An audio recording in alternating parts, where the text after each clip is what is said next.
à tous, je suis très contente de vous retrouver. Ça faisait un petit moment que je n'avais pas fait de vidéo, voilà, ça faisait bien 3 4 ans. Donc voilà, on va recommencer, on va reprendre où on s'était arrêté. On parlait des plantes qui traitaient le cancer dernièrement, la dernière vidéo que j'avais faite. Donc voilà, maintenant on va parler de la candidose, donc qui est une maladie causée par la prolifération d'un champignon qui est appelé Candida albicans. Donc en petite quantité, il est inoffensif. D'ailleurs, on est pas mal d'êtres humains à l'avoir de manière latente. Donc par contre, s'il se propage, cela peut devenir très problématique. Donc ça touche quand même généralement 80% de la population. Donc il peut se propager généralement dans le tube digestif et en fait après il va se manifester dans différentes zones du corps humain. Alors, on parle de candidose mammaire qui apparaît sous les seins. On parle aussi de candidose buccale qui va être autour de lèvres et de la bouche. On parle de candidose vaginale, digestive, qui peut être très douloureuse d'ailleurs. La candidose œsophagienne qui se loge dans l'œsophage. On a la candidose cutanée aussi qui peut se loger sous les aisselles ou dans les plis de la peau. Et on a aussi la candidose génitale. Alors, comme tout champignon, il aime se développer dans les milieux humides. Donc, il peut avoir plusieurs causes, comme le diabète qui va agir sur la transpiration, la prise d'antibiotiques ou de corticoïdes qui peuvent favoriser son apparition, une baisse des défenses immunitaires, et aussi si on a une trop grosse variation de pH dans l'organisme, ce qui est souvent notre cas car on mange généralement de la nourriture très acide. Donc, on a un pH généralement très bas et ça favorise aussi son apparition. Euh, donc il n'est pas très difficile en fait de diagnostiquer la candidose. Enfin, quand ces lésions, elles vont dire, elles sont cutanées, c'est pas très difficile car elles sont assez typiques. Vous pouvez chercher sur internet, hein, je voulais pas vous mettre des images d'horreur, mais parce que c'est pas très beau, mais voilà, c'est assez typique de la candidose. Ensuite, ça peut être plus difficile à diagnostiquer quand ça va être tout ce qui est œsophage ou tube digestif ou génital, parfois surtout. Euh, donc voilà, on peut avoir en fait une perte de poids, de la fièvre, des insomnies, des palpitations. On peut avoir pas mal de symptômes qui sont liés à ça. Par exemple, à l'œsophage, ça va être des brûlures. Donc voilà, en fonction de la zone, on a des symptômes un peu différents, que vous trouverez d'ailleurs assez facilement sur Internet. Alors, il n'y a pas énormément de plantes, en tout cas que je connaisse, hein, je ne connais pas tout, que je connais, pardon, qui traitent la candidose. Moi, je connais une plante donc, qui s'appelle Beta. En latin, c'est Trillium erectum. Donc, c'est une plante qui est originaire d'Amérique du Nord et elle pousse dans les sous-bois. On récolte son rhizome après la chute des feuilles en automne.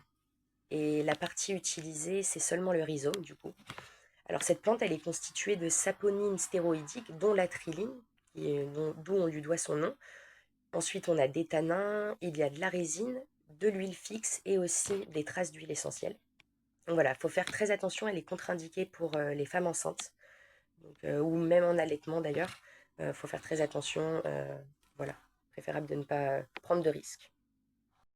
Du coup, un concentré des principes actifs de cette plante, utilisé en douche vaginale à l'aide d'une poire, va permettre de traiter la candidose génitale.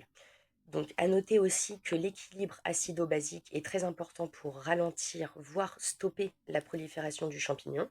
Donc, je vais vous faire une vidéo prochainement sur cet équilibre acido-basique qui est très très important. Donc, c'est une nourriture où on privilégie les aliments alcalins parce qu'on mange trop acide et notre pH il devrait être situé à peu près à 7. Et je pense qu'on est tous au moins à 4. Et après, ça crée plein de problèmes en fait. Ça crée plein de maladies comme ça. Et ça crée aussi des brûlures d'estomac qu'on connaît bien, les reflux gastriques, voilà tout ça. Ensuite, il y a une cure d'argile verte aussi pour la candidose qui peut être effectuée pour traiter le champignon du coup. On peut aussi administrer de l'extrait de pépins de pamplemousse. Donc ça, c'est surtout pour les enfants. Pour les enfants, on évite généralement certaines plantes. À partir de 7-8 ans, ils peuvent utiliser les plantes, mais en dessous de 7 ans, généralement, c'est plutôt contre-indiqué. Donc, vaut mieux utiliser l'extrait de pépins de pamplemousse. Ça, c'est vraiment génial. Et il peut aussi être utilisé pour les adultes.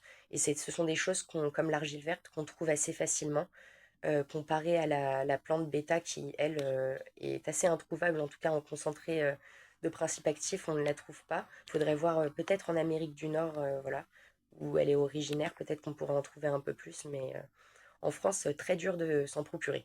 Après, on peut aussi aller voir des herboristes dans Paris ou autres. Si vous êtes en campagne, je sais que des fois, voilà, il y a certaines herboristeries qui ne se sont pas perdues encore. Donc voilà. En tout cas, je suis très contente de vous avoir partagé cette vidéo. J'espère que ça vous aura plu. Je vais vous refaire une vidéo prochainement du coup sur un oiseau. Je vais continuer à faire une vidéo sur une plante médicinale et une vidéo sur un oiseau. Je trouve qu'il n'y a pas assez d'informations encore sur les oiseaux qu'on peut rencontrer en France.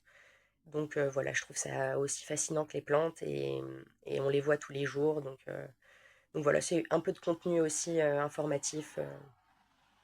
Voilà. Et bien sûr, du coup, ces informations que je vous partage sur les plantes, elles doivent être validées par des experts de santé avant d'être utilisées à des fins de guérison.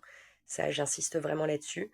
En termes de dosage, de contre-indication, de tout.